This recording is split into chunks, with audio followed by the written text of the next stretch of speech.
Salut, bonsoir à tous ou bonjour. Bon, la bande-annonce de Kaamelott est sortie, ça a l'air bien, on attend le mois de juillet. Là, c'est tout ce que je peux dire. Et au fait, bonne année. Et oui, je l'ai pas dit parce que la dernière vidéo, c'était une vidéo que j'avais déjà tournée en décembre. Et donc, voilà. Donc, bonne année, meilleurs vœux, tout ça, et voilà. Donc, plutôt que de faire un top sur mes 10 films préférés de la décennie ou autre, les 10 films, franchement, que j'ai trop kiffé, en fait, non, parce que beaucoup déjà de vidéastes l'ont déjà fait, donc j'avais pas envie de faire une redite. Et j'ai pensé, je me suis dit, mais en vrai, les bandes annonces dans les années, on va dire 2000, 2010, il y en avait qui étaient vraiment cool. Et moi, il y a des bandes annonces qui m'ont vraiment marqué de ouf. Et donc, je voulais vous en parler, donc revoir quelques petites bandes annonces qui sont sorties entre 2000 et 2020. Là, en fait, je prends sur 20 ans que j'ai vu sur DVD, sur VHS, pour ceux qui ont connu, à la télé aussi, au cinéma. Donc voilà. Dans les commentaires, n'hésitez pas à réagir un peu en direct avec les bandes annonces. Et c'est des bandes annonces que j'ai, voilà, comme j'ai dit, poncées.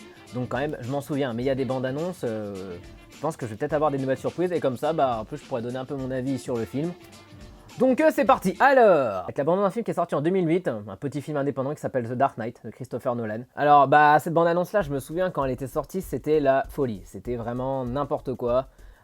Les gens, ils s'attendaient à rien. Je me souviens même qu'il y avait des gens qui gueulaient parce qu'il y avait Heath Ledger en Joker. La bande-annonce où en fait t'as juste la voix du Joker en off, qui un peu fait son petit speech quand il a l'interrogatoire. Et on voit à peu près son premier look et là on se dit mais qu'est-ce que c'est de ce truc? Et ouais, donc voilà, ça donne à peu près l'ambiance du film. Le film est sombre, ça fait un thriller. C'est pas du tout un film de super-héros. Je me souviens même que sur le site officiel, t'avais des images qui apparaissaient au fur et à mesure avec le Joker. Enfin, c'était incroyable. Je sais pas s'il y a encore. Non, ça a totalement changé. Maintenant, c'est plus du tout la même chose parce que c'était le site de la Warner. Donc ça a totalement changé. Si j'arrive à trouver des screens de l'ancien logiciel, je vous le mettrai en description. Enfin, je vous le mettrai là. Ou là. Ou là. Ensuite, alors il y avait la bande-annonce, moi je me souviens, quand j'étais gamin, c'était sur un DVD Disney, c'était la bande-annonce d'Atlantide, l'Empire perdu. Et clairement, la bande-annonce en fait, elle montre rien du tout, t'as le texte justement, en l'espace d'un seul jour et d'une seule nuit funeste, l'île Atlantide s'enfonça sous la mer et disparut. Ça met vraiment les spectateurs un peu dans l'ambiance. Tu dis ça va être un film d'aventure, mais tu sais pas du tout ce que ça va être. Et franchement, ça montre rien du tout. On dirait un peu une bande-annonce un peu de Stargate. Et moi, ça m'avait grave marqué quand je l'avais vu au cinéma. Parce que je me suis dit, mais qu'est-ce que c'est de ce truc? Quand je l'avais vu en salle, j'avais pas aimé Atlantide. Et en le revoyant au fur et à mesure, je trouve qu'il est incroyable comme film. Il est totalement sous-estimé, il est même carrément mieux, je pense, que les derniers Disney qui sont sortis dernièrement, comme La Reine des Neiges 2, que je n'ai pas vu et que je n'ai pas envie de voir et que je ne verrai sûrement pas tout de suite. Donc voilà, n'hésitez pas surtout à jouer en direct et à me dire par exemple vous des bandes annonces qui vous ont marqué quand vous étiez au cinéma, quand vous avez vu en VHS ou autre. Et vu qu'on parlait de Atlantide, on peut parler de La Planète au Trésor, la bande-annonce de La Planète au Trésor. Moi je me souviens, c'était un truc très simple. C'est justement la Lune qui se rapproche et justement on voit une espèce de spatioport. Et tu dis mais qu'est-ce que c'est de ce truc? Qu'est-ce que ça va être encore? Ça donne rien du tout comme info sur le film, tu sais juste que voilà, ça va être inspiré de l'île au trésor. Et que c'est beau visuellement, bon la 3D elle pique un peu les yeux aujourd'hui. Moi c'est un de mes Disney préférés dans les années 2000. Pareil, totalement oublié. Avec une BO incroyable de James Newton Howard. Il a fait le thème de The Dark Knight, il a fait Atlantide, il a fait Sixième Sens, il a fait pas mal de films de Shyamalan d'ailleurs je crois. Signe, c'est lui aussi. L'animation elle est incroyable, les voix, que ce soit en VO ou en VF, en VO c'est Joseph Gordon-Levitt et en VF c'est David Hallyday. Franchement, ça donne envie. Bon, il y a Laurent Deutsch aussi. J'ai pas de souvenir quand j'étais gamin, je me souviens de l'avoir acheté en cassette et d'avoir eu des jouets. Mais bon, ouais, La Planète au Trésor, c'était un bon bail, comme on dit. La bande-annonce de Astérix aux Jeux Olympiques. Parce qu'Astérix aux Jeux Olympiques, c'est le film, je me souviens, mais il y avait une promo de malade dessus. Et pareil, la bande-annonce, en fait, elle montrait rien du tout. Là, justement, là, t'as Brutus devant toute cette armée de Romains, là, un peu en mode gladiator. Et justement, même, il s'en moque.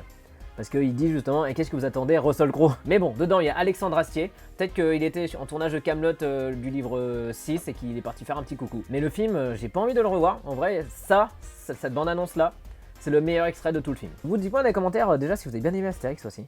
Parce que j'aimerais bien aussi savoir un peu votre avis sur la saga Astérix. Donc là en plus, il va en avoir un qui va sortir avec 2 et avec Guillaume Canet. Donc je sais pas ce que ça va donner. Là pour l'instant, en vrai, Astérix, depuis Mission Cléopâtre, ils ont rien fait d'autre. Astier, les Astérix de Astier, c'est tout. Moi c'était un film, alors ça c'est un film pareil, il est sorti quand j'étais en 5ème, en 2009, c'est l'abondance de Inglourious Bastard. Pareil, je crois que c'était un de mes premiers films que j'ai vu qui était interdit moins de 12 ans, à peu près, parce que en 2009 j'avais 14 ans, et j'allais pas trop voir des films violents. Mais Inglourious Bastard, je savais pas du tout de quoi ça allait parler, je l'ai vu en salle, et clairement j'ai une grosse claque. Mais voilà, la bande-annonce, par contre, c'est clairement le genre de truc où tu t'imagines qu'il va y avoir que de l'action. Donc c'est vrai que la bande-annonce, je l'ai regardée, re-regardée, re-regardée, re-regardée tout le temps. J'ai tout le temps regardé.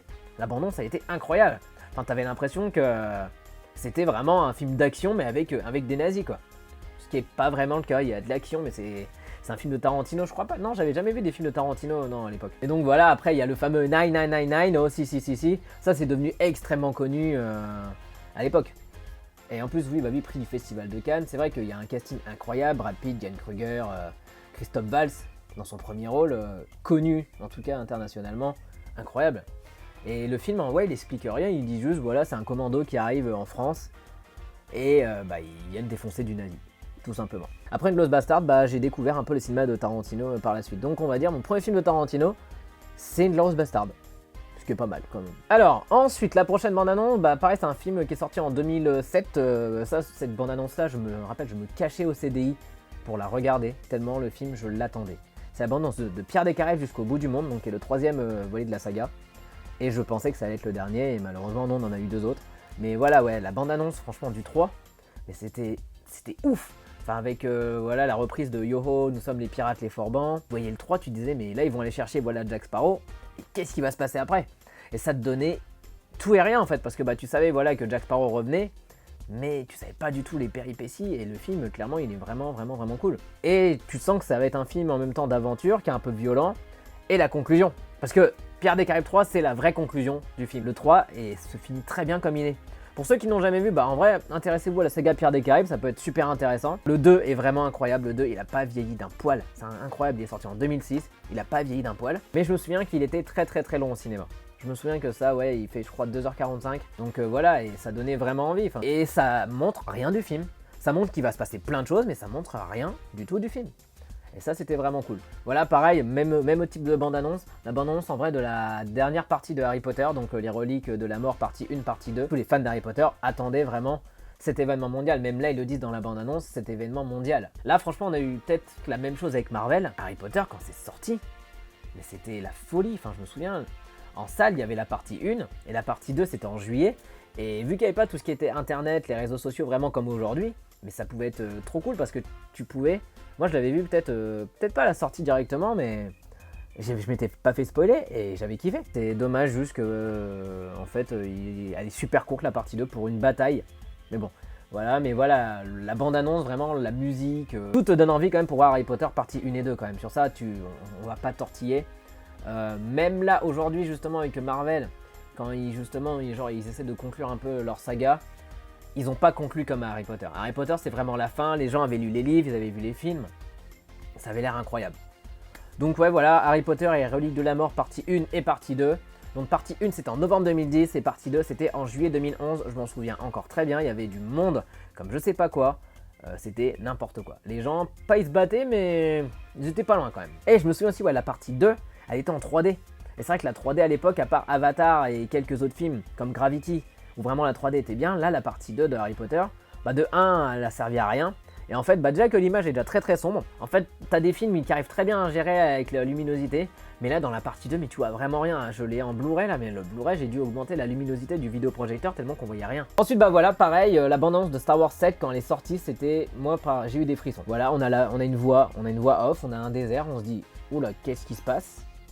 Et d'un coup on a Finn, qu'on ne savait pas du tout encore qui c'était à l'époque, en Stormtrooper, qui apparaît dans l'écran. Tu as 2-3 créatures qu'on voit, dont BB-8. En fait voilà, tu as à peu près une espèce d'imaginaire avec des Stormtroopers, tu vois rien du tout. Et clairement, le film, moi, il m'a foutu des frissons. Le plan du Faucon Millenium, qui se retourne avec la musique, là clairement, moi, ça donne des frissons. Je pense que tous ceux qui ont aimé Star Wars attendaient quand même ce film. C'était un des films les plus attendus de 2015, voire même de la décennie. Bon, il a déçu des gens, il a fait kiffer des gens, bon ça après c'est un autre débat. Et après je me souviens aussi des premières images quand il y avait Han Solo, pareil, des frissons. Mais bon maintenant en fait Star Wars c'est devenu Osef. Le 9 il est sorti dans l'indifférence presque totale en fait, donc c'est dommage. Pour faire une bande-annonce en fait des fois ils montraient un extrait, totalement en entier. Et ça servait de bande-annonce du film. Et justement là cet extrait là c'est extrait du film Dinosaur, qui est sorti dans les années 2000. Je peux pas vous montrer tout l'extrait parce que la vidéo serait très longue. J'aurais bien aimé avoir à peu près 10 ans dans les années 2000, parce que j'avais 5 ans quand elle est sortie, donc je m'en souviens plus trop, je l'avais même pas vu en salle, parce que j'étais à fond sur Jurassic Park déjà à l'époque, Mais voilà, un film sur des dinosaures en photoréalisme, oh bah c'est marrant, un film en photoréalisme avec des dinosaures qui ont des émotions. Pourquoi Disney ils ont pas fait ça avec le Roi Lion? L'Extrait, c'est la toute première scène du film, avec 2-3 coupures, mais c'est vraiment la première scène du film. Et ça, c'était la bande-annonce, elle était sur cassette, il me semble. Dans les années 2000, ouais, tu mettais des bandes-annonces comme ça sur cassette. Vraiment, visuellement, il est magnifique. Enfin, Dinosaure, si vous l'avez jamais vu, bon, il y a peut-être 2-3 choses qui ont vieilli, mais clairement, l'animation est folle. Là, c'est vraiment sur des décors réels. Par rapport, oui, au Roi Lion, où là, tout est en image de synthèse. Là, c'était sur des décors réels, avec des animaux en image de synthèse. Et clairement, c'est génial. Je sais pas s'ils ont fait une version Blu-ray, justement, de ce film. Mais j'aimerais beaucoup le revoir, je pense, en Blu-ray ou peut-être s'il ressort en salle. Donc si vous connaissez des salles qui repassent le dinosaure, bah dites-le moi. Moi, ma scène, vraiment qui me met des frissons, voilà, c'est tout le voyage de l'œuf un peu. C'est l'œuf qui est abandonné et qui un peu se fait balader dans plein d'endroits. On voit des dinosaures, donc je ne connais plus les espèces, mais qui se fait choper à la fin par un pteranodon. Et clairement, c'est magnifique. La musique encore de James Newton Howard, qui est géniale. Mais voilà, ça c'est magnifique ça. Si vous aimez les dinosaures, il n'y a pas de raison que vous aimez pas. Après, c'est sûr que je l'ai vu en étant gamin. Et quand on est gamin, on aime tous les dinosaures. Et c'est vrai que bah voilà, on voit le périple de l'œuf et il arrive et il tombe. C'est tout. Bon bah voilà, c'était un petit aperçu de certaines bandes annonces que j'ai poncé en étant gamin. Donc bah comme je disais en commentaire, n'hésitez pas à mettre vous vos bandes annonces qui vous ont marqué quand vous étiez jeune, ou même peut-être des bandes annonces que vous avez beaucoup poncé là. La bande-annonce de Kaamelott, voilà, comme j'ai dit, qui est sortie là, je l'ai vue une seule fois. Et elle me donne envie. Mais pour l'instant, j'ai pas envie de me hyper trop, parce que si le film est pas ouf, j'espère vraiment pas. Mais si le film est pas ouf, ça serait vraiment dommage que je sois déçu, surtout du film de Kaamelott. Peut-être que je ferai une vidéo sur mes attentes. J'attends le film de Nolan, j'attends le film Kaamelott. Et pour l'instant, c'est tout. Là, j'ai pas sous les yeux, mais vraiment là, c'est vraiment les deux films que j'attends le plus qui arrivent. Donc voilà, à la semaine prochaine.